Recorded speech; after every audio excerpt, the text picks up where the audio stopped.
Welcome, Thomas and Stanley.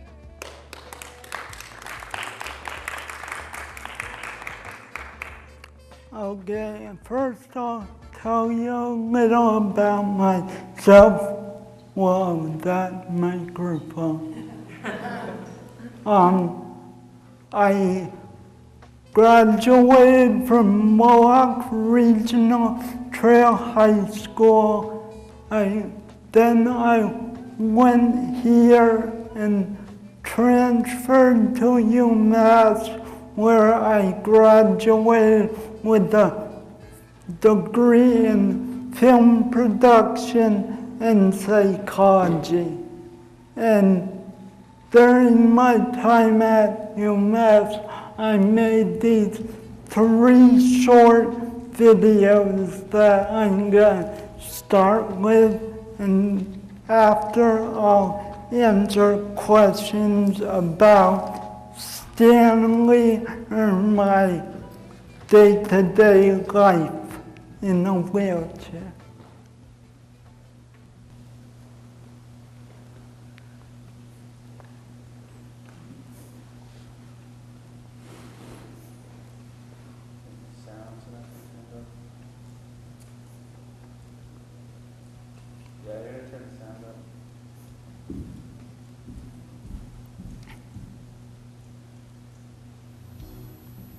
When he was born, his parents thought that he would be like any other kid. They expected that as he grew up, he would learn how to run, jump, draw, then later he'd play soccer, learn how to drive a car. They expected that he'd be able to do all of the things everyone else his age could do. But when he was 5 years old, he was diagnosed with a progressive neurological condition. Over the years, he started to lose his abilities. It became harder to walk, and he began using a service dog for help. Before long, his condition worsened, resulting in his predominant use of the wheelchair and the dog.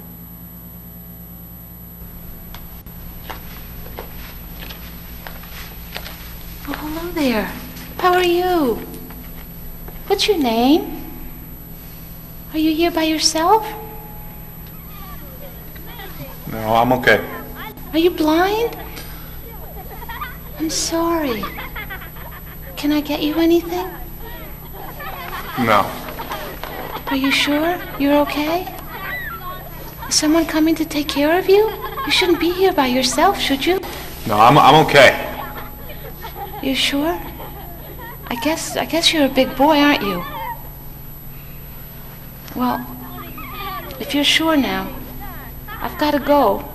You let me know if you need anything. I'm gonna be right over there. Okay, bye. All right. If you need anything, just give a holler. Bye-bye. I really hate it when people talk to me in a weird voice. Because I'm in a wheelchair, they talk to me like they talk to a baby. And they don't just do it to me either. They talk to other kids in wheelchairs like that too. Like, on Wednesday I went to this school near Boston with all these other wheelchair kids, and even the teachers there talk to us in those weird voices. You'd think that after being around wheelchair kids all their lives as teachers, then maybe they would learn to talk to us like regular kids. But no! I guess some kids don't really mind if you talk to them in a weird babyish voice, because they don't know that you're talking to them in a weird voice like that. Because, well, their condition is so bad, like they have something wrong with their brain. I don't know what that's like, but they just have a really bad condition. I'm sure other kids don't like it either, and I know that I don't. Some kids might not know, but they treat me like I'm a baby. I really hate it.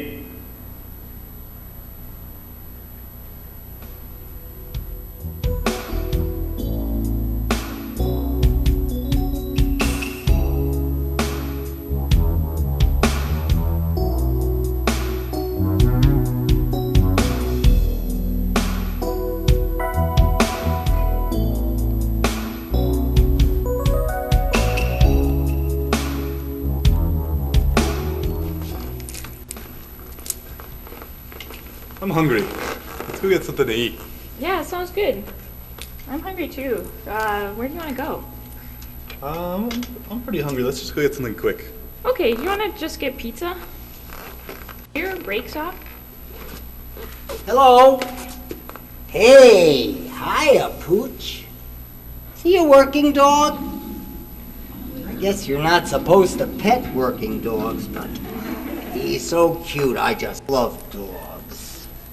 What a guy. Yeah, you really shouldn't pet him while he's working. I know, but, you know, what a great guy, can't hurt.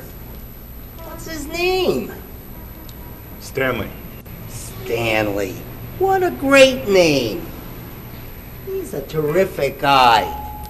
How old is he? How long has he had him? He's 12. We've had him for about 10 years now. 12 years old. Stanley, you don't look that old, but you are such a good dog. I've got a little dog, he's crazy. Not like Stanley.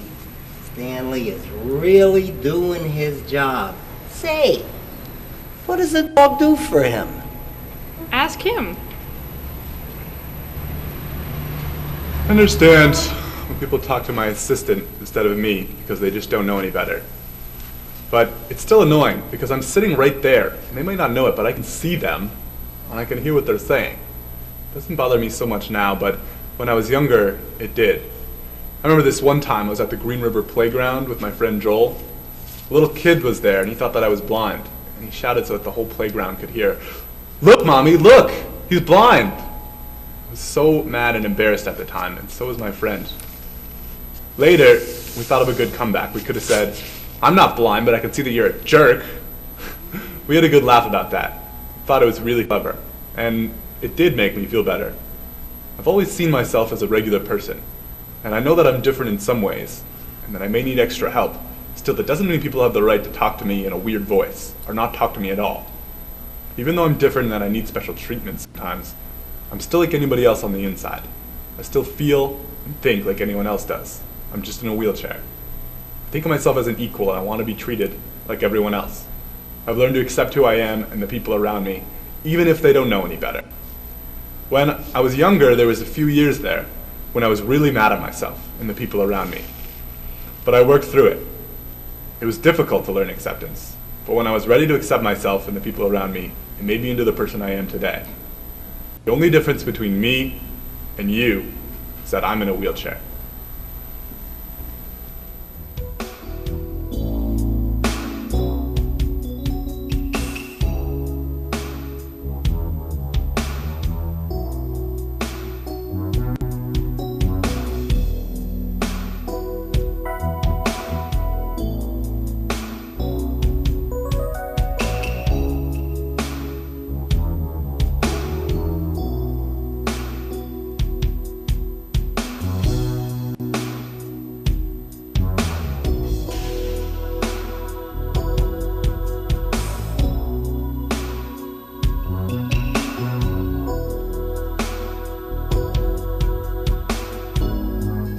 This next video is an avant-garde arts piece I did.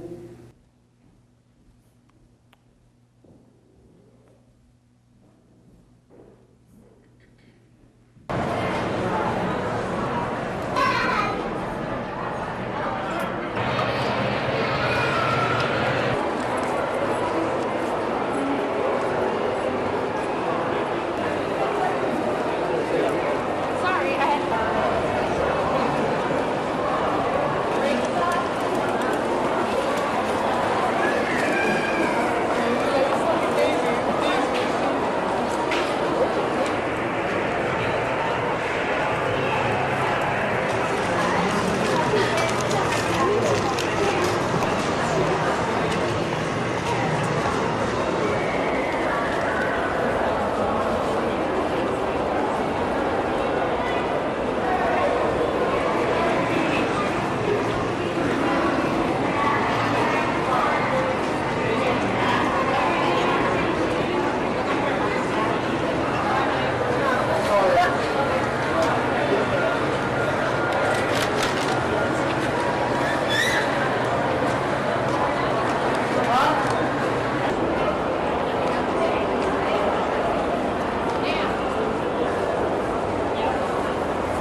this last video is just a fun little piece about Stanley.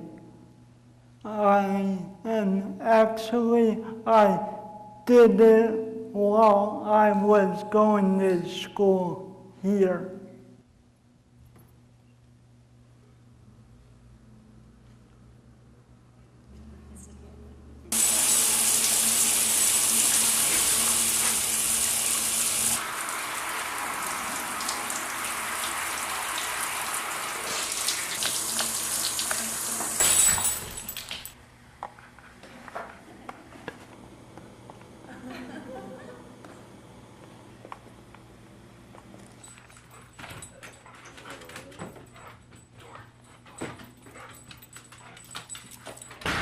Out every border you can run for. Me, I'm a rocket launcher and militant monster. He doesn't really drive the car.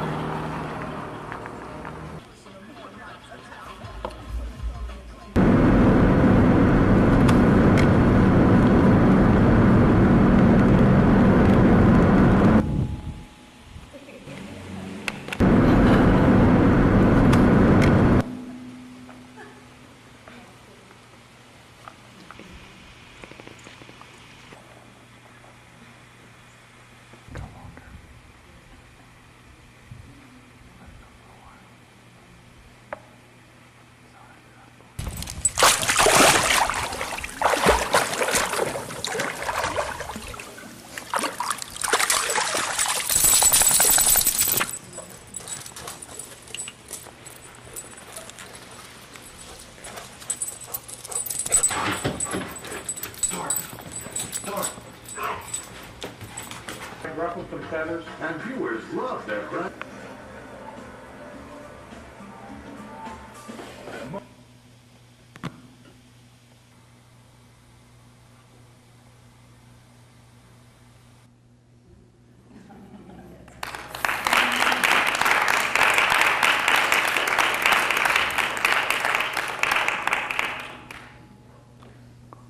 Okay, now I'll take questions about my life or what Stanley does or the videos. Thomas, are you still making videos? Yes, I'm gonna be making another video about accessibility soon. You got your bachelor's degree at UMass? Yes, I was a BDIC, which is Bachelor's Degree in Individualized Concentration. So I made my own major, basically. Thank you. Did you do any other art besides film? I know you're right.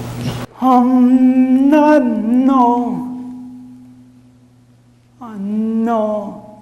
Right now I'm working on a script and I have written for Scenes in a Wheelchair, I wrote that script.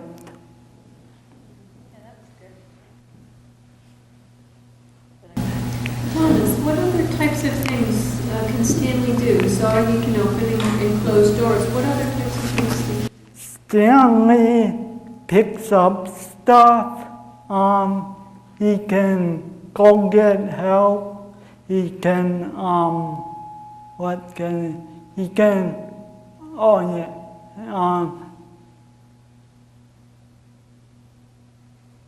he could answer the telephone, but he doesn't take very good messages. That's basically all I use him for. They can train these dogs depending on what you need them to do. So if you need curious, you said your next film will be about accessibility. And I'm curious about what you see now, present day, in terms of accessibility as compared with, I don't know, say 10 years ago. What you see, what you encounter still in the way of barriers, or if you feel like it's significantly changed in the last 10 years, 5 years. What do you see?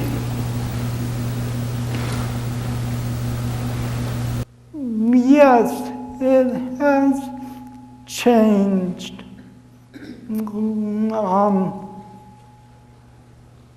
Greenfield, I find, is actually pretty accessible. The places that I had a little trouble were UMass and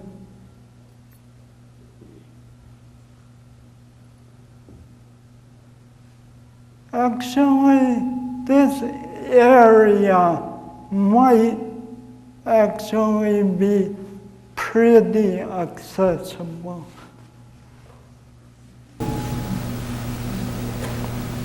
What kind of movies do you like to see? I like action movies primarily. Any other questions from folks? I'm curious, the behavior that was depicted in the video around people petting the dog and talking to the dog, do you get a lot of that, or do you feel like you've seen any change as people become, I think people have become more educated over the past 10 years. Have you seen a change in that?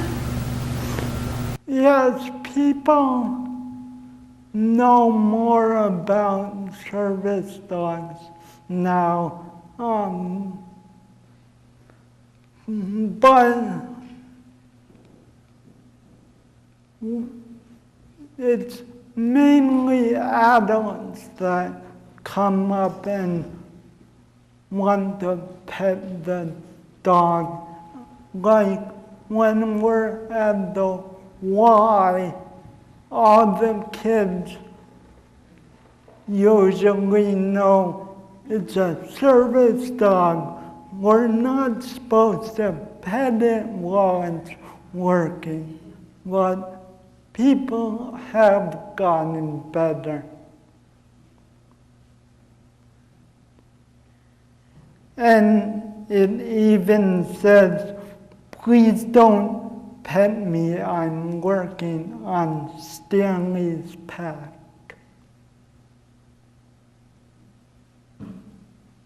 But if you ask me and he's not working, I'll usually tell you you can pet him.